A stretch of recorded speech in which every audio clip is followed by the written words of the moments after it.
So, why the prince left the palace?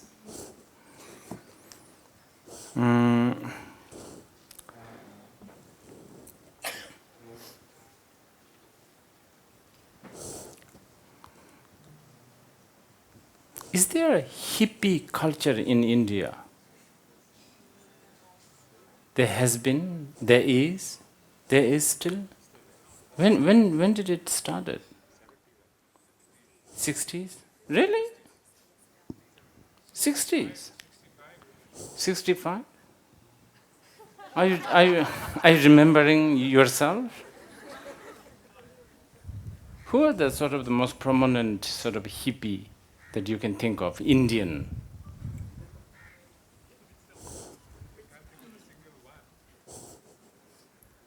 Okay, anyway. I'm just saying this because I think probably it's kind of relevant to talk about sort of the spirit of hippie. I don't want to say the prince who left the palace was actually like the pioneer hippie. I don't want to say that, although I don't want to also completely outright that, because if he was a hippie, he was a really, really important hippie.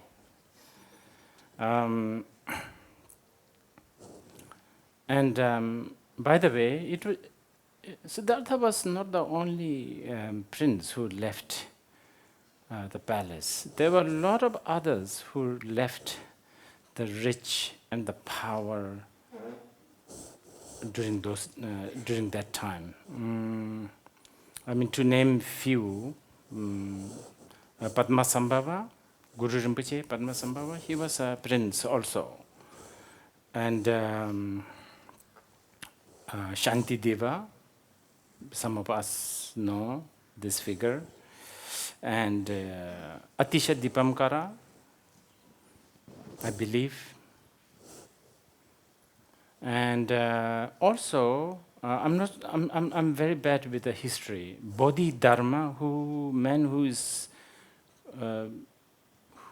responsible for the whole Zen tradition that flourished China and Korea and Japan. He was a prince, I believe, and he left also the palace.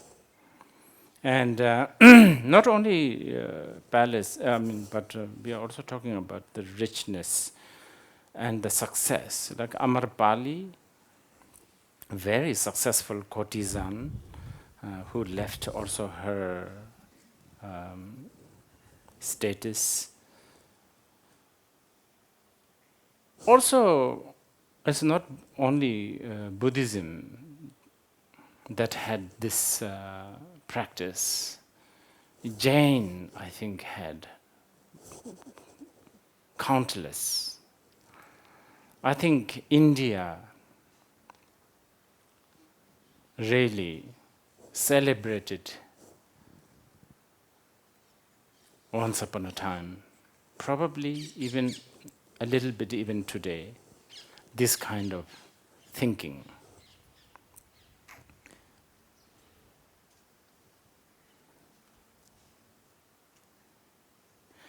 And the reason why they left the palace is not really, surely you know, we know that they were not like being irresponsible.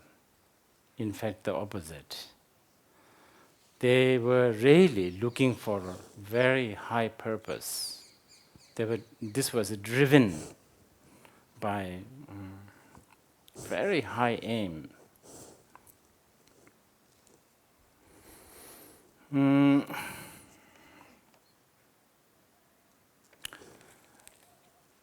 And I think there's a countless purpose of aim, but if I may emphasize on something that's quite important.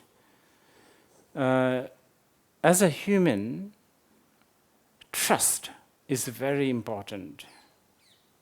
Trust.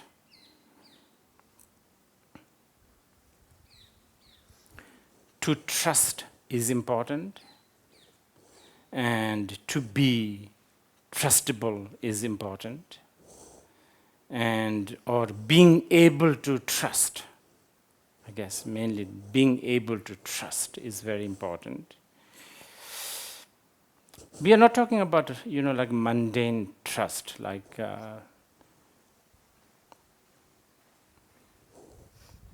lending money or asking someone to do plastic surgery or something like this. We are talking about much deeper and profound level of trust.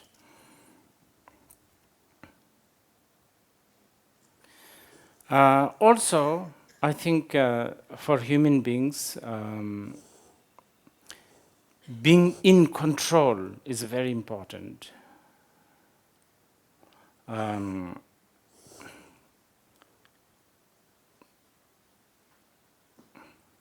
One way or another, I guess, we are all a little bit of a control freak.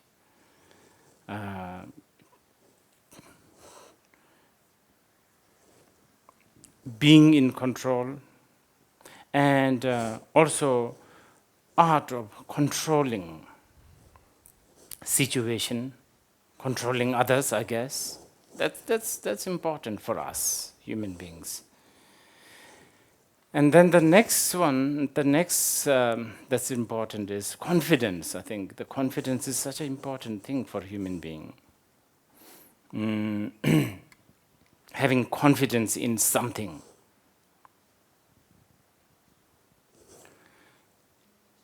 So these are quite a important element that really had something to do with a prince leaving the palace.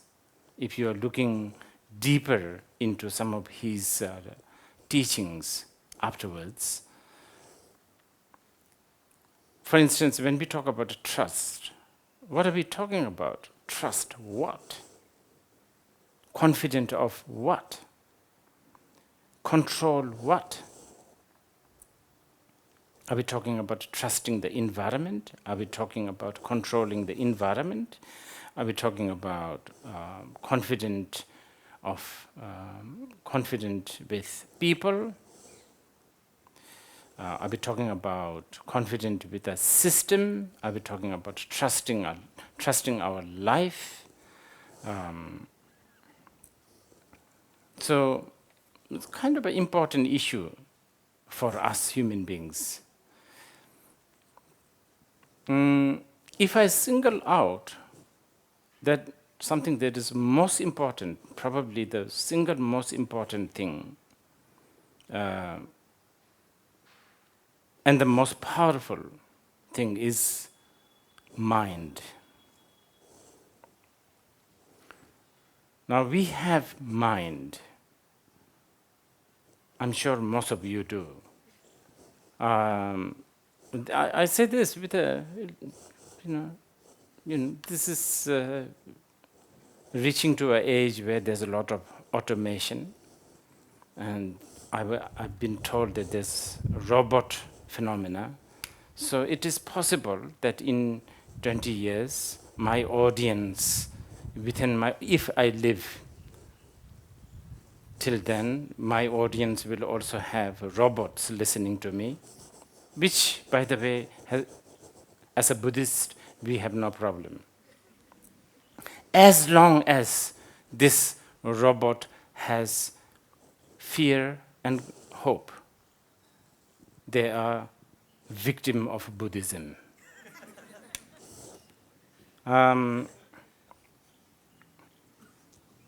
Yes, let's come back to mind. We do have mind. And we need to think about this. Are we lucky that we have mind? We are not so sure. Is it a curse that we have a mind? Probably, sometimes. Why? Because as you can experiment now, right now, this thing called mind, it ends up knowing something.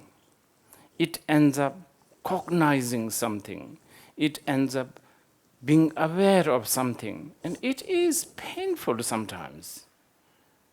You understand? You know, this thing that hears, that judges.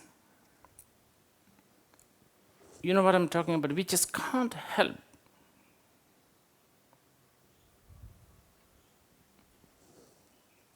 We just can't help.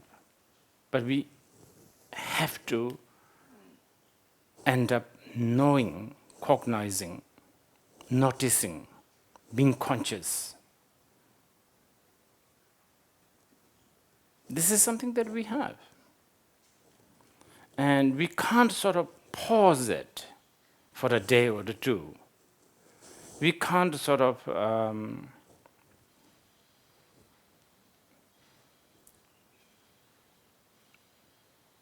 we can't really stop it altogether.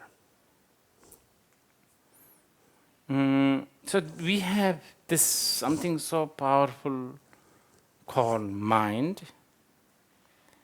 and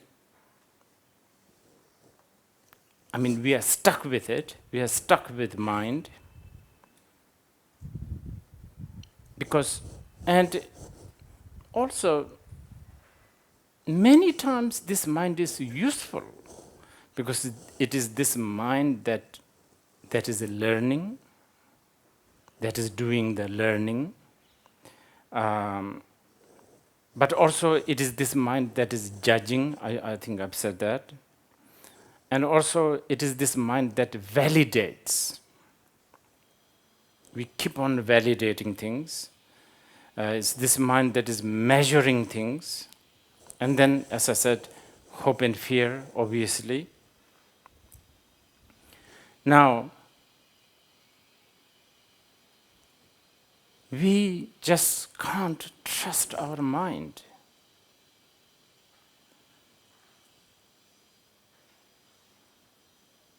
It's so fickle. It's so dependent on cause and conditions. It's so dependent on environment, education. It's so dependent on all kinds of objects. Pleasurable objects, painful objects. And I'm not even talking about mind of others. I'm talking about one's own mind. We can't trust our own mind. Not even for a moment. We can't trust, we can't have confidence to this mind. It's too fickle. It's too dependent on conditions. We cannot rely on this mind. What we think, what we feel, what we will be conscious next moment, we are not sure. And also, this mind keeps on making a distinctions between, now I'm getting into something very, very Buddhist sort of realm here. This mind keeps on separating or divorcing between the appearance, the projection, realm of the projection, and the realm of the reality, the truth. The mind keeps on misunderstanding. And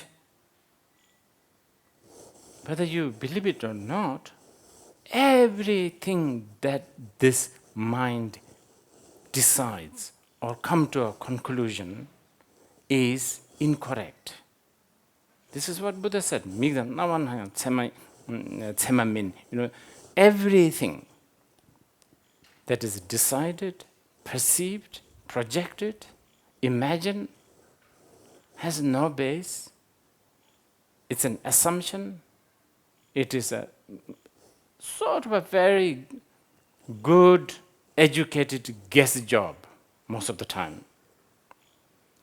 And also, distorted always by personal bias.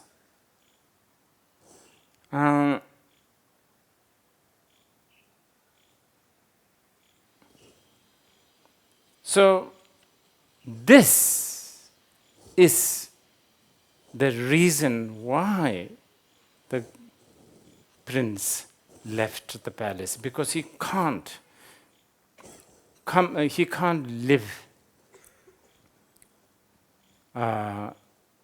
one day more pretending to have confidence, pretending to have, pretending to be in control, when he can't control the single most important and powerful thing, that is his own mind. So they are not, these people like Atisha, Padmasambhava, they are not like dropouts. They are not like irresponsible. They were very responsible. They really wanted to, because they thought it is insane to continue with this utterly untrustable mind, even, as I said, even for a day or a minute. So they wanted to conquer this world, this mind. They wanted to make friend with this mind. They wanted to actually be happy with this mind.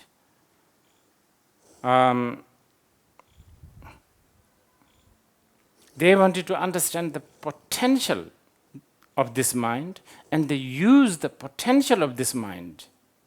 And they were not only interested in the potential of the mind, but they were actually interested in the capacity of the mind, because they realized that most of the time we only use this very small fraction of this mind. And the very small fraction of this mind that we use it utterly, in a realm of fantasy and hallucination. So they wanted to get the bottom of this. Now, I was asking about the hippie culture.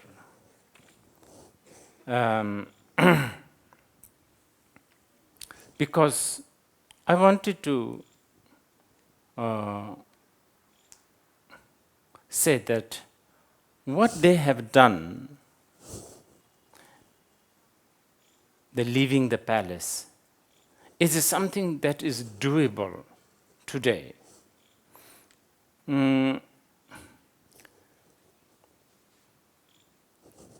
Everybody wants to be a leader. How many books you can buy about leadership? Everybody wants to be a good management. But instead, they are being led. They are being managed. They are being led by, if not somebody else, by conditions, by society, by system, by some sort of a value. So, no matter how many books you read about leadership, you are still a victim of a condition. Everybody wants to be successful, and to be successful, you need to really know what is the meaning of accomplishment. And to understand the meaning of accomplishment,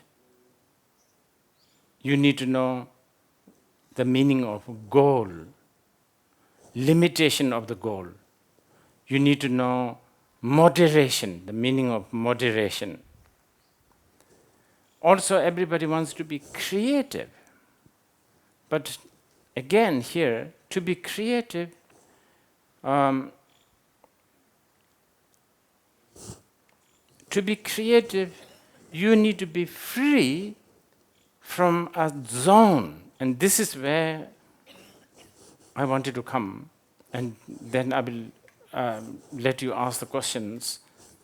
We are somehow, all of us, we are stuck within a certain zone.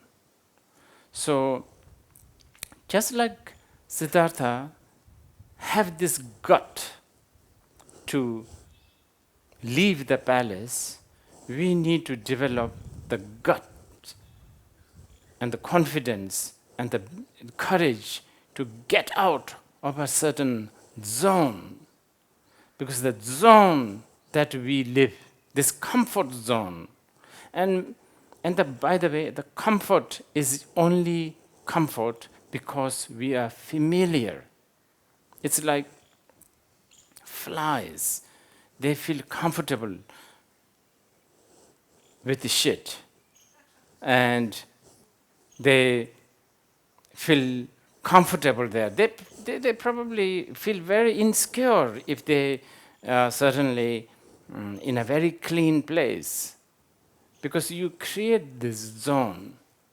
So this practice of leaving the zone, sacrificing the zone, and really going beyond the zone so that we can be good leader, so that we can manage our life and others' life, so that we can be creative, so that we can be successful. So this is why I was asking whether in India we have hippie culture, because I think it's very important to be hippie inside and a yuppie outside. So with this, I'm going to ask you to ask me questions if you have.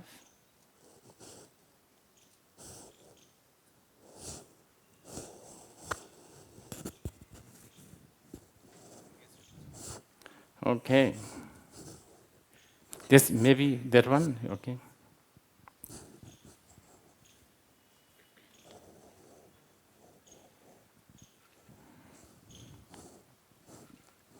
Rinpoche, thank you so much for that.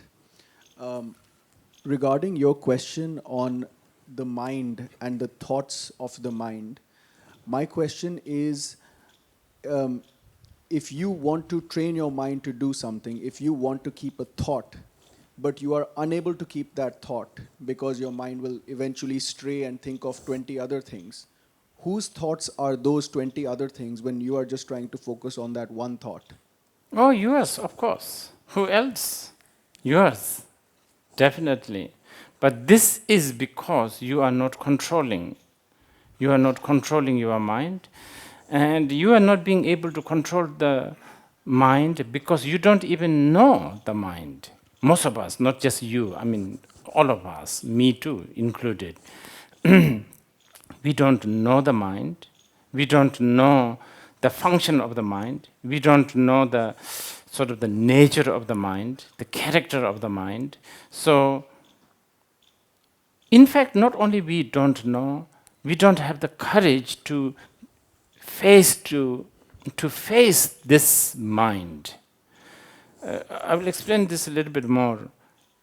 The reason why we are always looking for some sort of entertainment, some sort of a distraction. Basically, entertainment is a distraction, whether it is a music, rock and roll music, or whether it is a cushion, meditation cushion. They are equally a distraction. It is some sort of a what do you call it, escape. And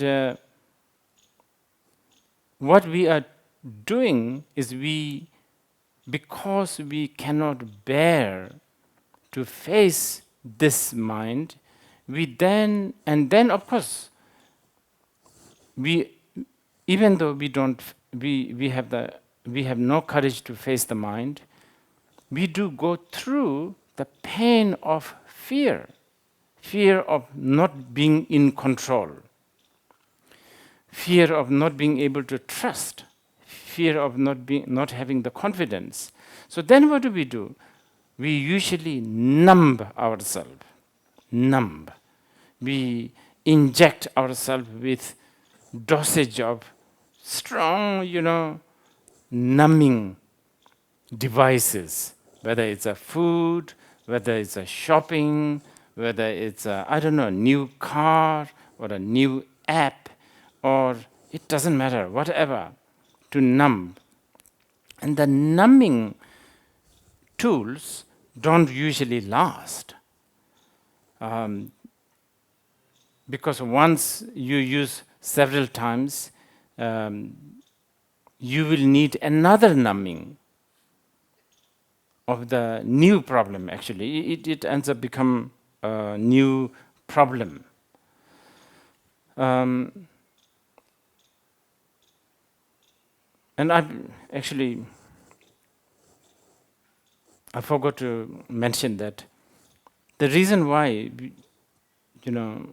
I wanted to discuss about why the prince left the palace is really to talk about the notion of renunciation. I think the word renunciation, probably the English word renunciation is not doing the justice. In Tibetan we call it ngenjung, which is because in the English word renunciation, it has the connotation of leaving things behind, like leaving, retreating. In the Buddhist, the essence of the Buddhist idea of renunciation is not really that. It's actually understanding the truth. When you understand the truth, then whether you leave or not, really is up to you. So, there is a very important poet in Tibet. I forgot his name. He wrote a really beautiful poetry. I think there's a general story about when Prince Siddhartha was born. His father asked astrologer to look at the newborn prince, and the astrologer said, if he remains in the palace, he will become Chakravardin, I think the sort of the universal king, and then if he leave the palace, he will become the Buddha. But actually, especially from this great Mahayana poet and a very celebrated poet, according to him, actually to be the Tathagata is more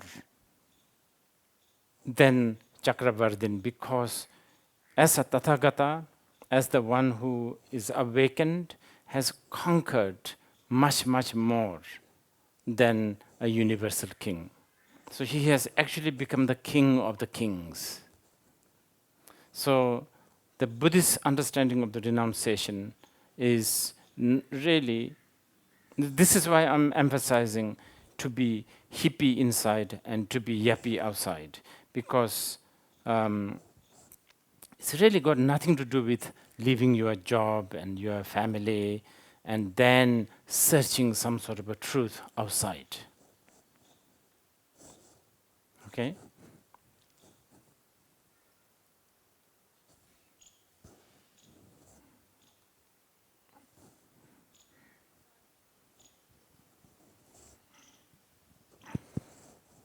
Thank you. I want to ask about, so you talked about how there's limitations of society and conditions, and how almost all of us have expectations and people have expectations for us, and how we don't have control over our minds. So when we have aspirations and goals, but it could, so when is it okay for us to go pursue what we want to do, but there's a risk of disappointing or at the expense of the expectations and conditions that we have, like that are put on us? I think it's like this. It's a very good question. I think it's like this. as I said, you are stuck with mind. You can't sort of switch it off.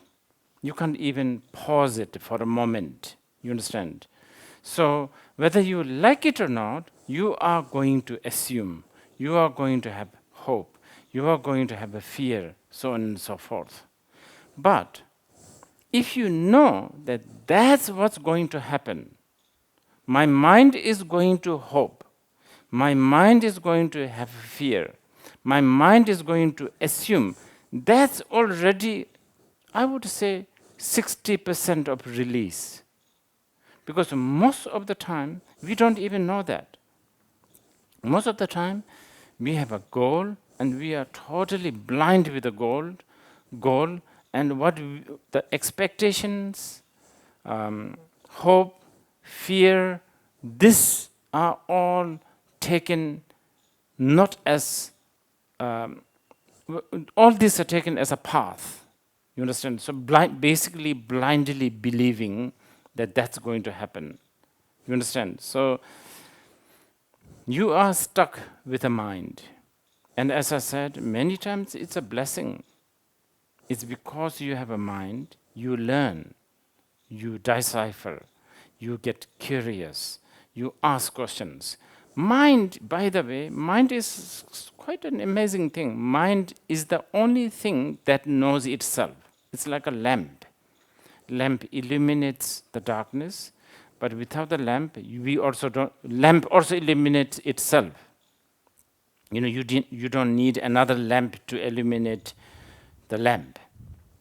Likewise, the mind is the knower of everything and also knows itself. That's the advantage we should take. But mind also destroys itself by creating a lot of entanglement. Mind creates, as the gentleman earlier said, mind creates thought. Thought comes, and when the thought comes, we get entangled. We forget that it is due to conditions, is due to, influences. We end up separating between the projection and the reality, and that's how we then begin to entangle ourselves. Entanglement, basically, experience of the entanglement is what we call samsara in the Buddhist sort of very strict sense of, according to Buddhism, entanglement, getting entangled. Do you get worked up? Do you get entangled, worked up, obsessed, engaged, and also occupied? Yes. These are what mind do. That's how the mind functions. It gets occupied, it gets entangled, it gets engrossed, it gets, distracted. And many times we do it intentionally. One of the definition of human being, the suffering of the human being, according to Buddhism, in Tibetan language, is delpong. Del means busy. Human beings are always busy, and they can't do without being busy. If they are not busy, they get scared. That's why people, we don't like to meditate, and we don't want to sit alone, or we don't want to isolate ourselves. We have to communicate. We have to numb ourselves through social media, whatever. Because the naked mind is unbearable. Okay?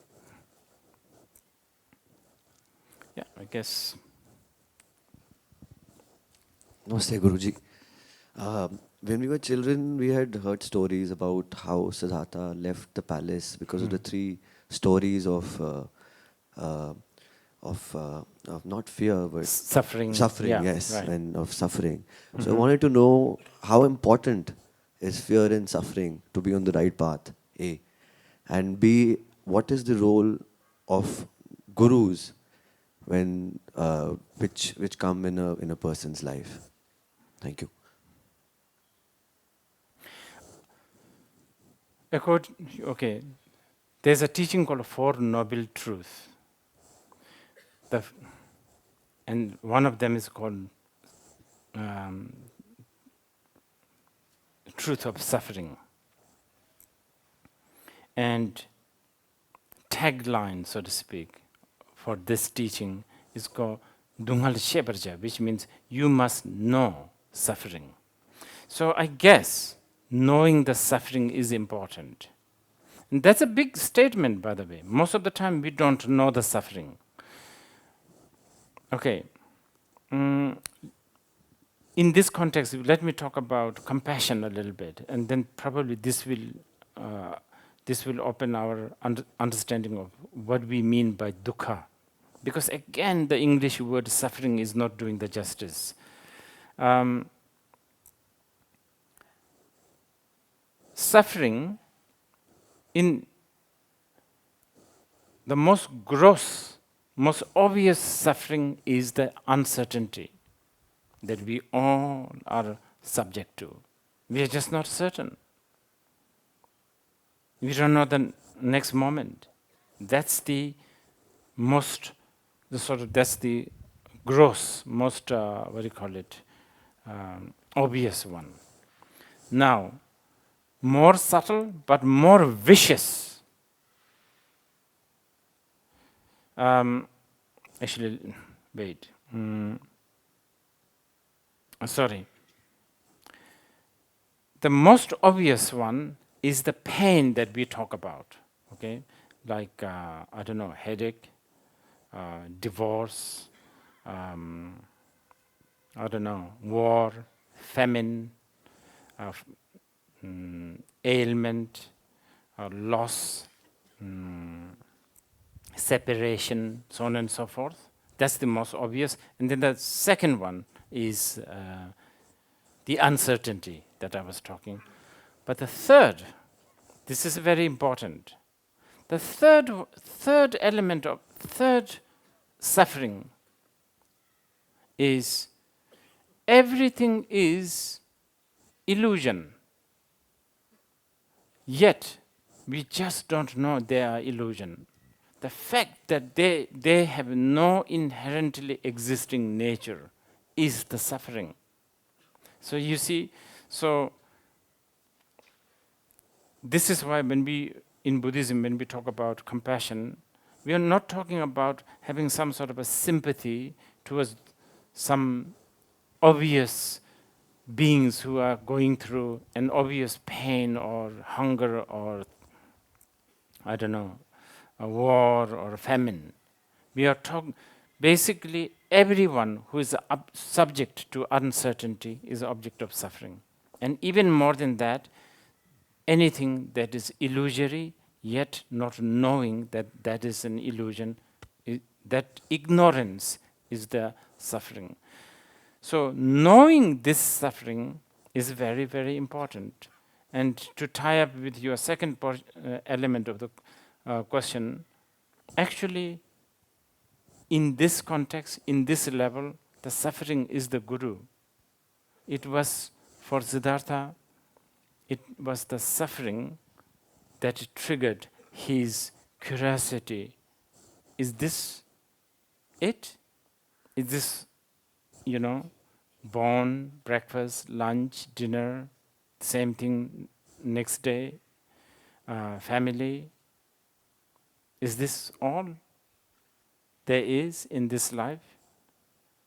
And then the curiosity got bigger, and then he wanted to find the truth. And then after many, many years, finally he found the truth under the Bodhi tree.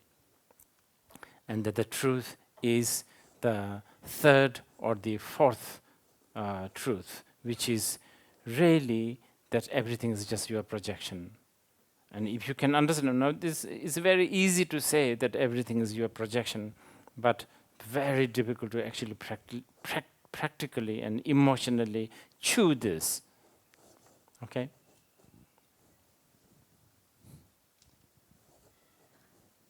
Dear Rinpoche, in this world, so many information about positive or negative. Any information can influence my mind. Sometimes my Western not enough or insight not strong enough. How could I find the truth mass, or which mass can should spiritual liberate? I see. Okay, thank you. That's a very big question. I don't know whether I can answer all of completely. Well, within this context of what we have been discussing, as I said earlier, I think we need to have at least the intention and the aspiration to get out of the zone. We always are comfortable with a certain zone. The zone that we have created through our education, through our friends, family. It's not that easy to get out of the zone because this is a zone that we are familiar with, and anywhere else we don't know what lies behind this zone. So to have the bravery, to have the courage to get out of the palace, like the Siddhartha, I think initially maybe that's something that we can do. If not, physically, at least with an aspiration. And anyway, most act of the Buddha can be also understood as a symbolic and metaphorical. Okay. There's so many here. Okay. Which you wants to? Rinpoche, can you tell us how do we differ the difference between distraction and support for the mind to be achieved, such as Siddhartha, that he left, that the mind made him left the palace? How do we differ? Separate what is distraction and what is the support to achieve such a mind? That's again very, very important and big questions.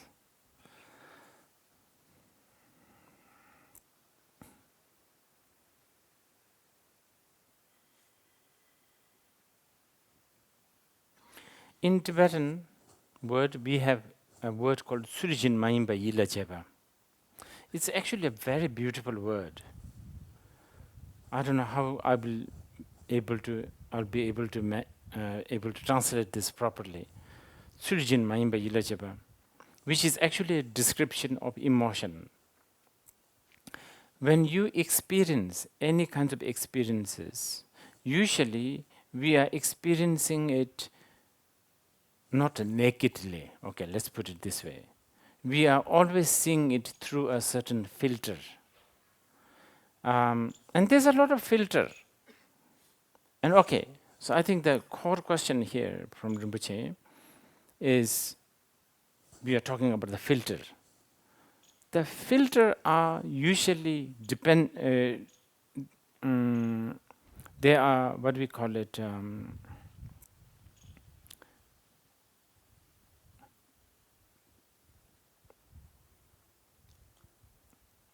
they are temporary, loburua. They are temporary, they are not the nature, they're not even the secondary nature of the truth. They are temporary. So for instance, if you are looking at this wall through my sunglass, I will see this wall as pink, let's say. And the sunglass that I'm wearing is not part of my eyes. It's a temporary thing that I'm wearing it. And this temporary obstruction need to be pointed out. okay, this, and that's a difficult job, because many times we will not accept it, that this is, and this is why I was talking about the zone. We are so comfortable. Okay, for instance, most of us will be very comfortable if someone give you a kilo of gold, and this is a great thing, because that's how we have been told that the gold is great. We will not be that happy if we are about to, board the plane and then somebody give you like 10 bricks, because you think it's an excess and it's heavy and so on and so forth. So that is going to be not that easy, but we can, through what we call hearing and contemplation and meditation, we can influence. By the way, as much as I've been talking about how stubborn and how difficult this mind has also a lot of beauty. One of the great thing about the mind is it's manipulatable. As much as it can be manipulated in a negative way, it is easily manipulated in a positive way. And in fact, according to Maitreya, a great commentator of Buddhism, he said that the strength of positive manipulation of mind is higher than the negative. Why? Because, according to Maitreya, because mind fundamentally is good and pure. Because it's fundamentally good and pure, therefore it's easier to manipulate it in a positive way. And I think this actually makes a lot of sense. I think to be kind is much more easy than to be aggressive and to be, because to be aggressive and to be angry and to be jealous and to be, suspicious is painful. But it comes because we went through the school of jealousy, school of anger, school of desire, and then we live with the environment of anger, jealousy, pride, so on and so forth. So that's why we feel that they come easier. It's a matter of creating the right cause and condition. I hope I have answered your question. Okay. So many questions. Thank you.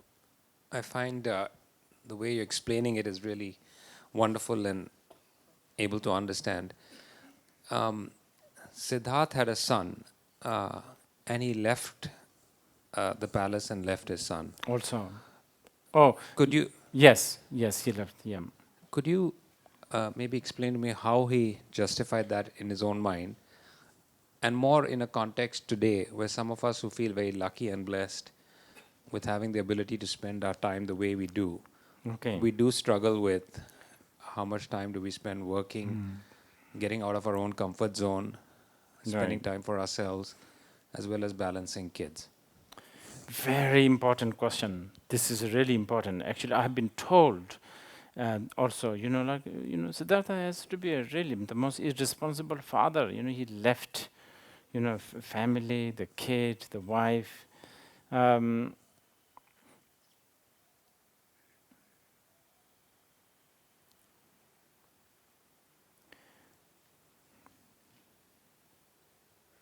I'm going to quote Ashwagosha, who was actually, I think, the first person, after Buddha himself, first person who actually told the story of the life of the Buddha. The Buddha himself taught his own life story, sort of autobiography. It's called Lalita Vistara Sutra, but it's really grand. And then after that, I think is Ashwagosha's Buddha Charita. And if you read it, it's actually translated by English long before. It's quite beautiful. It's all poetry.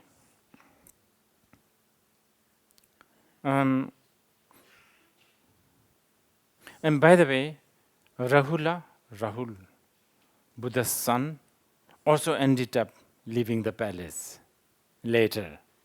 So that's how the dynasty of Shakya extinct. Not only that, especially, there's so many. Ashoka, the great, he was so great.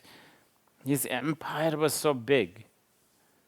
And even so, his son and both his son and the daughter also become monk and the nun. And that's, I guess, the end of the Maurya, right? Maurya, because they no more. That's what I was saying. India, maybe even today a little bit, maybe more than any other nations, India has celebrated these kind of thinking for centuries. It's a bit like today, if your son or your daughter finally managed to go to one of those elite university, win a scholarship to, I don't know, do a very important research that will save the world or ecology. It's a bit like this. So for those Indians in the past, like going to the forest is really like going to elite universities to find the truth. So what I'm saying is the mental state at that time is, first of all, different. Anyway, according to Ashwagosha, this is what the Siddhartha said. And he actually, this is also actually coming from Lalita Vistara Sutra, that he said, me as a prince, and my wife Yashodhara, and my son Rahul, and my father Shuddhodana, and my aunt Prajapati, Mahaprajapati, all these, and my subject, all the Shakya, I am the next king and I need to protect them. I have to do, as a ruler, I am responsible for all these people. But if they are subject of death, old age and sickness, I mean, I can conquer any other enemies. I can fight with my, outer enemies. But this, because there's a very there's a detailed descriptions about conversation between the prince and his chariot driver, charioteer, Chana, almost some of the depictions are almost like prince must be so naive, like, oh, will the death come to me? Yes, your majesty, you are also subject of death, so on and so forth. So anyway, the prince thought, if I can't protect my kins and my family and my nation from these, why I deceive myself and the rest? There has to be a solution. I will find this solution. I alone will find this solution. And my father is blind. He is blind in believing that all this will last. So of course my father will obstruct my quest for this truth, but out of compassion to my father, my aunt, my child, my wife, I must get the bottom of this. And this is the reason. So this is how he justifies. Yes, from ordinary people like us, those who only think of this life, only think in terms of this zone, then yes, very irresponsible he was. Okay? Can I speak? Is it on? Okay. Rinpoche, can you see me? Loud enough? Yes. I was wondering if you talk about forgiveness from a mind perspective. I understand forgiveness is you can look at it from the heart perspective, from compassion, from the soul perspective. Would you talk a little bit about forgiveness from the mind perspective, please? Okay, I have to be careful here. What do you mean by forgiveness? Because this is sort of a theistic language. I think for ordinary people on a daily basis, you deal with people and stuff and expectation and disappointment. And how do you reconcile with the Buddhist path and I see. forgiveness? Okay. Well, it's a bit like this. You know, this is what I was saying earlier. I was quoting Maitreya. Remember, to be trained positively is easier, and the reason why we believe in that is because fundamentally mind is Buddha. Mind is pure. So actually, I don't know whether the word is forgiveness. It's more like knowing. It's a bit like, okay, you know this friend of that you have this friend, and you know very well this nature and the character of this friend, who's really kind and generous and all of that, but he has a temper, let's say. But you know, oh, but he is kind. You understand? It's a bit like understanding the real thing, not the appearance, not the projection. So all sentient beings, not just human beings, have this, Buddha nature, or the fundamental goodness of human being. So learning to trust that and learning to bank on that, even though there's ups and downs and there's a temper and a tantrum and all kinds of, sticky situations, always bypassing all those appearances and trusting that fundamental basic goodness of human being. I think that's actually much more important than forgiveness, because forgiveness can create a little bit of a hierarchical situation. Okay? Do you want to? Yeah. Okay. Thank you, Rinpoche. You mentioned being a hippie inside and a yuppie outside.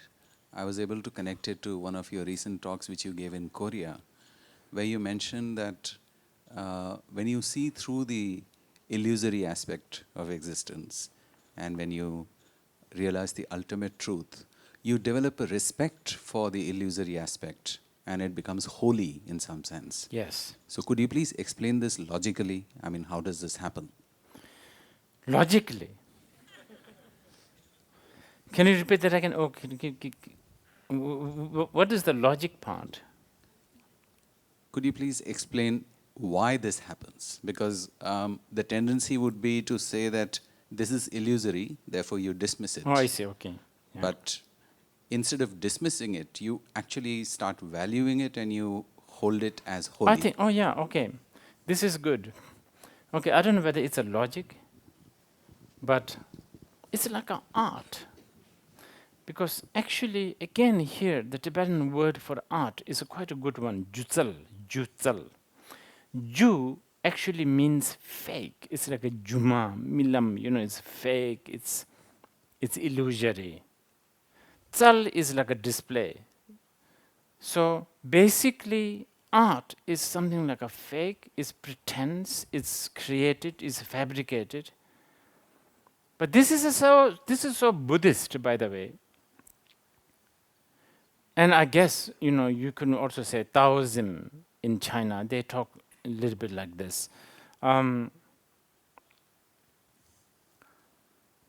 really experience the truth, using these pathetic tools that we have, and we have really, really pathetic, worn out, overly used, overly diluted, overly, I don't know, it's like totally outdated tool. Eyes, ear, tongue, you understand this sixth sense or the five sense. It's really bad. And trying to understand the truth with this tool, we know we are not going to go that far. Right? Because language is so vague. It's just not good enough. So what do we do now? We fake it.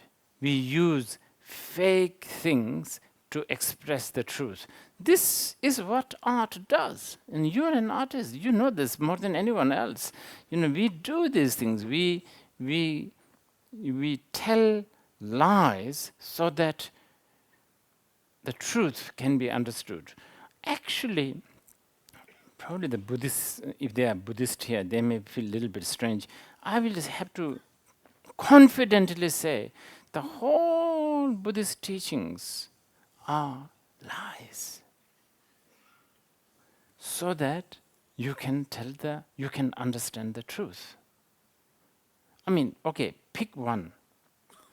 Buddhists say, okay, you have to meditate, so sit straight, as if spine has so much to do with enlightenment.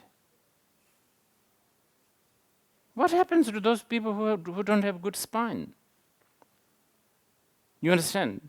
So you can tell, if you look at the Buddhist tools, you can tell it's all stories. You can just tell. Sit. Oh my God, that's the worst thing you can hear. First of all, it's not a nice thing to hear, especially these days. As if standing is a sacrilegious. But that's what we have to do. And you are talking about the hippie and the deep, what? Hippie and the yuppie, yeah. There's another element in this one. To understand the truth, the actual truth, you have to be a little bit outrageous. And when I'm talking about outrageous, I'm talking about going out of zone. When you go out of zone, then you have to be out. You are being outrageous. But being outrageous can be very risky and very dangerous. So there you have to be elegant. You have to be elegant so that you will not disturb the environment. You have to walk like a cat, among the, I don't know, dishes, porcelains, you have to be elegant. So to be hippie inside and to be yuppie outside is also to unite outrageousness and elegance. Very important. These are the the Buddhist wisdom. Otherwise, it's very evident. Sometimes, okay, this is maybe a very personal feeling. Sometimes I walk into like elevator, and then there's a boy or a girl, Prada shoes. I don't even know the names. Louis Vuitton bag. You understand? All those sorts of like designers, this, that. But there's no outrageousness. So they look miserable. They look like a walking shopping mall, you understand? They look not confident, they're not at ease. So then they don't look beautiful, they're not charming. You just want to get out of this elevator as soon as the door opens.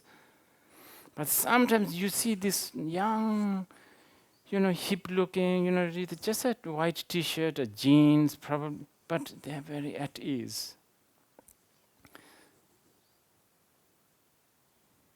Okay. We got carried away a little bit. We will come back to the subject. Okay.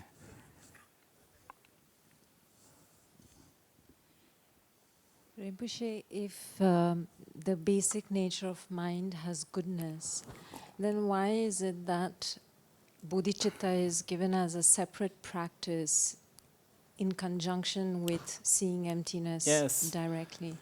The great Longchenpa said, if you lost your cow, you have to look at the footprint. You have to use the footprints of the cow, even though the footprint of the cow remotely doesn't look like even cow. You understand? The bodhicitta is the footprint of your basic goodness of human being, especially the relative bodhicitta, even though it is the most fake one. We just talk. It's a very similar. I think it's really important to appreciate, these sort of. I think we sometimes get too entangled with what's the real thing, the ultimate, the real thing. I want the real thing. I had enough of the, not real thing. I think we get deceived. These unreal things that is that's surrounding us everywhere, and that's just everywhere. They're very important, so important. Rinpoche, I'm sorry to ask a more sort of mundane question, but I'm very tempted, given we're sitting right in the midst of where a lot of the political life of India takes place. Okay. I often have struggled to sort of find my identity as an Indian. And within that struggle, there is quite a lot of confusion as to where all of our wisdom traditions sit.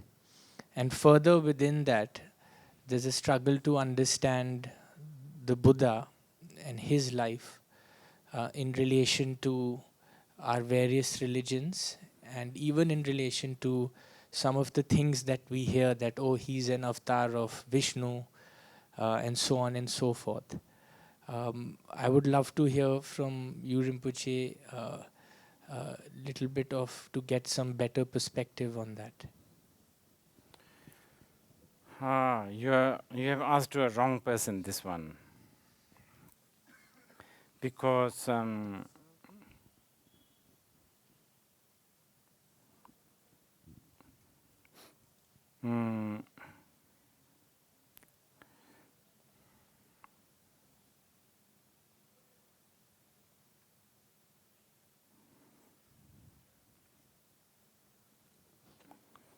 first of all, as I've said like a few nights ago, I just can't understand. I just can't fathom why the Indians have forgotten this man called Buddha, because he's the only one you have, actually.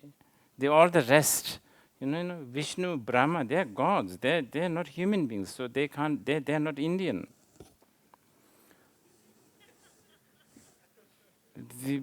And Buddha. Yeah, I understand. Sometimes people bundle up Buddha with Hinduism and all of that, which also puzzles me, because, soon after Buddha's teaching started, after Ashoka and the Guptas and all that, Buddhism was immediately embraced by some of the greatest nations on this earth: China, Korea, Japan. Tibet. Tibetans spent 90% of the national budget translating the words of the Buddha and importing the Buddhism to, In fact, I have a sympathy towards some of the Tibetan youth people who say that Buddhism ruined Tibet. There's a little truth in it, by the way. Because of this Buddhism, peace, harmony, non-violence, so there's no defense system, and there's all renunciation, blah, blah, blah, so there's no economy system, and, this is we are spiritual, we don't want to be, sort of,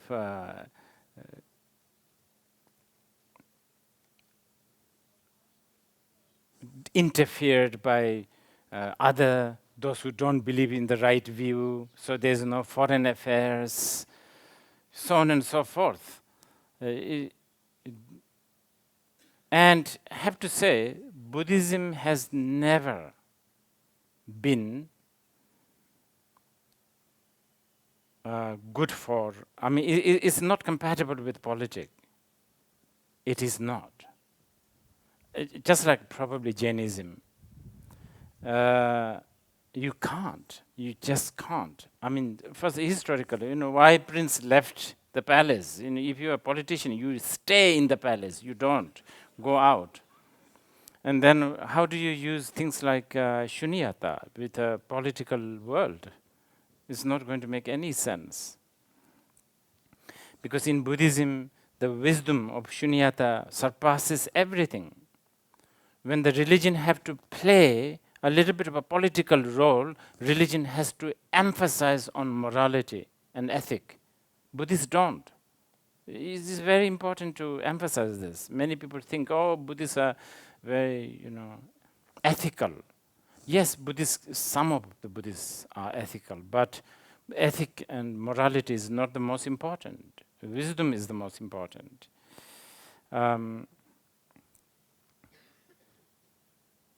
Yet, Buddhism is like Buddhism, the view and its path is like it's so accommodating. It's so Indian, actually. It's so Indian. The non-duality is it's made for the Indians. Well, of course, it came from from this from this part of the world. So it's okay.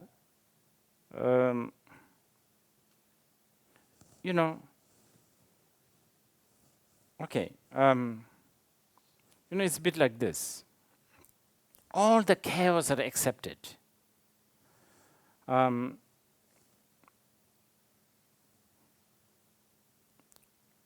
There are a lot of Buddhists who eat meat. There are a lot of Buddhists who drink alcohol. Not only that, even in the Buddhist sort of icon, there are great beings. And when we say great beings, great masters, the Buddhist sort of, model human beings, they vary. Some of them are very serene looking monks, if that's what you are looking for. And some of them are very rich and oily people like Vimalakirti, who's, and then some of them are really disgusting, like Telopa, and all of them we equally revere. And this says a lot. This says that, all this are fine, as long as you are understanding the truth. I forgot your question in the midst of all this. But did I answer some of this? What was your question? Did you forget?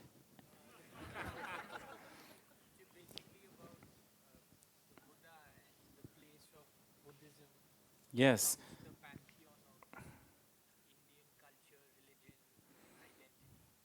Right. So yes, as I was saying, I am myself. I have started to teach the Indian audience. I should tell you this. I've started to teach the Indian audience like maybe 15 years ago.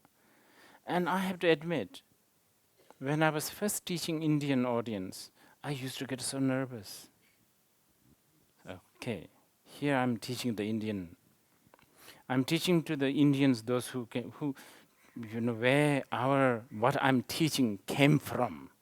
So I have to be really thinking about, I can teach like Westerners, whatever, anything. I can just pick up something and then they will all be okay. But with the Indians, I have to be careful here. This is what I used to think. I have to say, I'm sorry, but it's not like that anymore. I have to say, because then I begin to hear, Indians are learning Buddhism from, some, I don't know, groups or teachers or books. And when you read those, they're just really, really, really watered down. I mean, you guys should not be learning Buddhism from Tibetan. I mean, Tibetans should be learning from the Indians, but this has not been the case. So But there is a reason, as I said, Buddhism is, because Buddhism is not really anything to do with a politic and also social thing, so I guess the interest is not there. Like, would be probably, okay, this is what I said, you asked a wrong person, because I'm not really a good Buddhist as a follower of the Buddha. I'm a more like a patriot Buddhist. So I sometimes feel like creating a Buddhist Christmas, sort of business or Buddhist marriage ceremony, Buddhist divorce ceremony. That's more likely, actually. Then you can, put in the Buddhist teachings in it. But it has never been like that. The Buddhism has never been like that. And that's going to be difficult. Okay?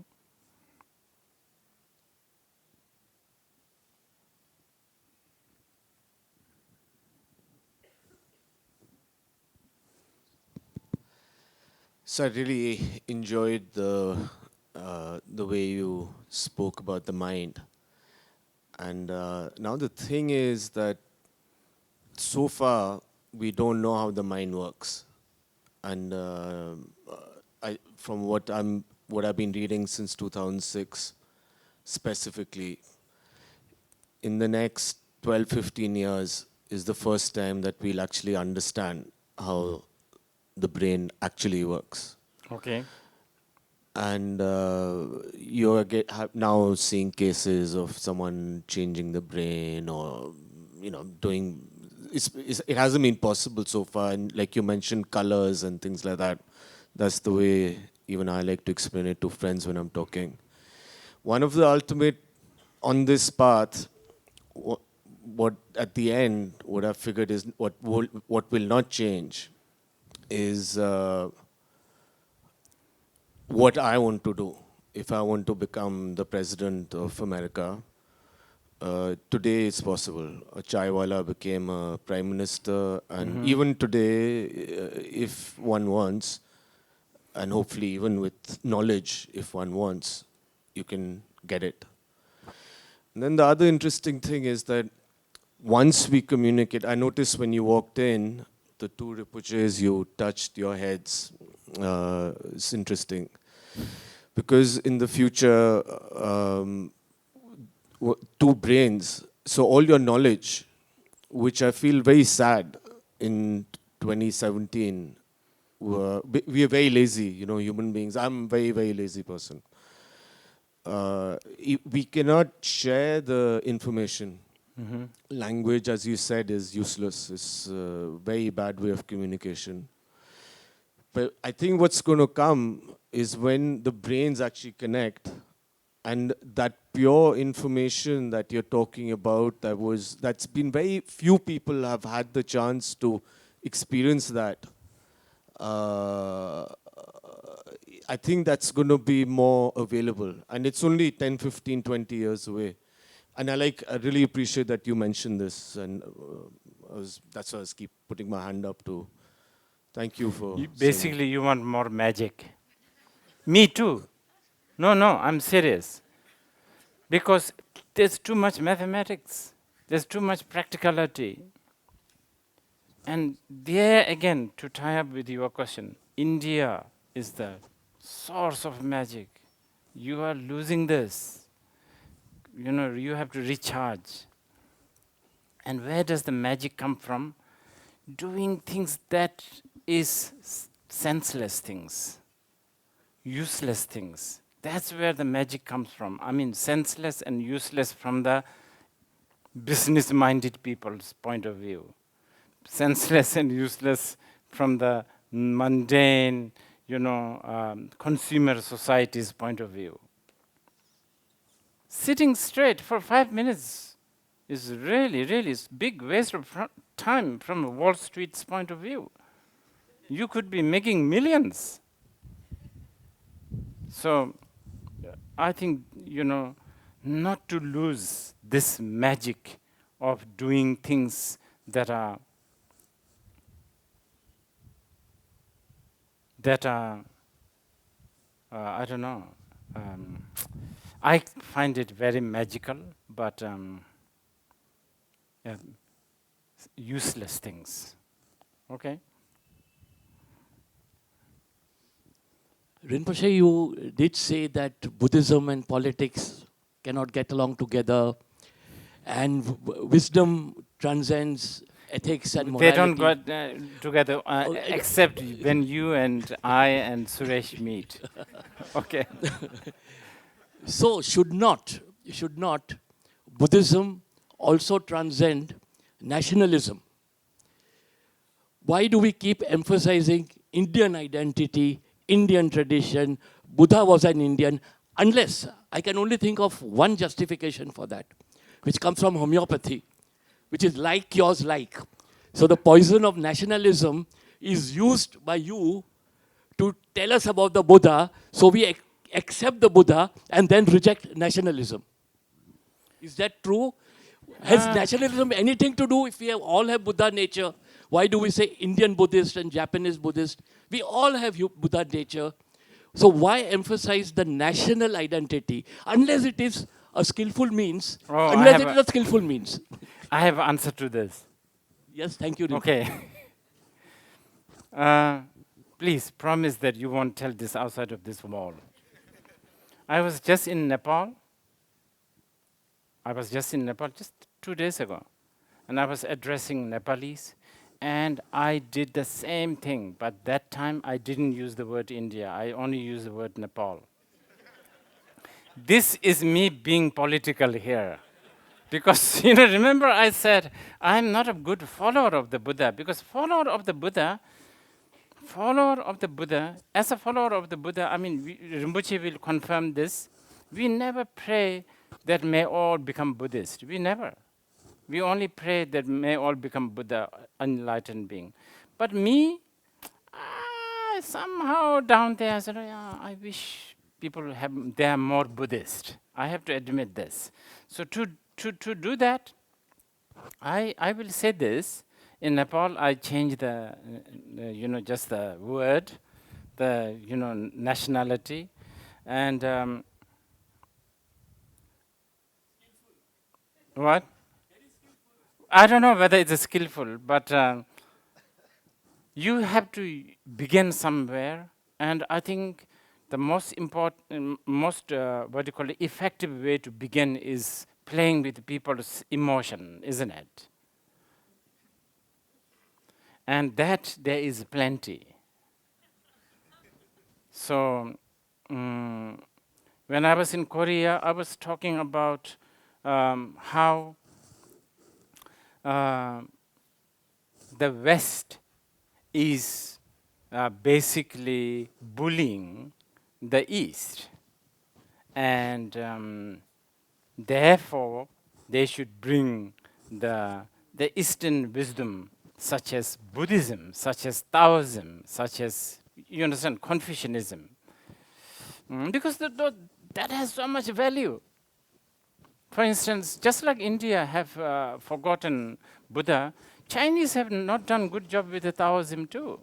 The Taoism is a wonderful Taoist appreciation of chaos. The chaos. Taoist appreciation of chaos and Taoist suspicion towards order. That is just a wonderful piece of wisdom here. But it all got sort of hijacked by the Confucius sort of practicality. So they ended up loving the order more and being suspicious with the chaos. But, it's actually quite important. Okay. Yeah, maybe just one last question. Yeah, okay. Hi. I'm really glad you touched upon this idea of Japanese Buddhists and Indian Buddhists and so on. Because as the youth of India, we don't really get any access to Buddhism. So we rely on organizations that kind of have some sort of interpretation of Buddhism. And one such organization, which is quite far and prevalent, is the Soka Gakkai. and they focus a lot on the Lotus Sutra and things, and there's always a lot of benefit, and I don't know whether it's games of the mind, but there's a lot of benefit, and there's a lot of people who strongly believe in it. And I mean, I've been part of the organization for a bit as well, but from time to time I do question it, because I don't have any real connection to the to Shakyamuni Buddha. I have connection to the Japanese philosophers and their interpretation, and then the Japanese monk and his interpretation of Shakyamuni Buddha's teachings. So what are your thoughts on that? And what are your thoughts on chanting Namyo Rengekyo and how people do it on, endlessly? They make these endless hour goals in order to meet their life goals. And a lot of times, the 21st century way of thinking of things doesn't quite, make sense with it. But a lot of times it works still. So what are your thoughts? Well, again, from me, I close one eye. Although there has been some controversy regarding some of these specific, because, I think it is always, it's like this, as I was saying earlier, Buddhism really, even if you look at the icon of Buddhism, it's really, the variety is amazing. We respect the serene look, we respect the dirty look, we respect the rich look,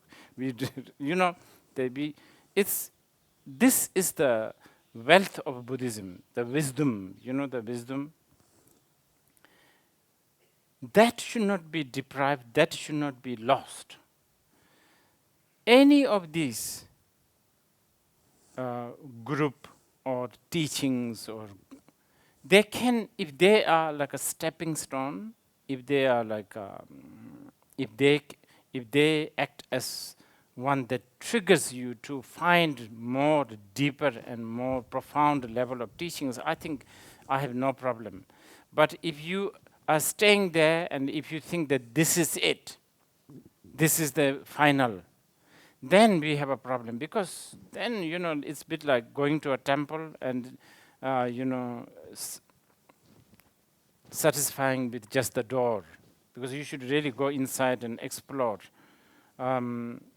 So, and especially in India, to be satisfied, and to be satisfied with just that element. And actually, I should say, even with the Tibetan Buddhism, I have to admit, the Tibetan Buddhists will say the word, this is it, this is the final, this is the right interpretation.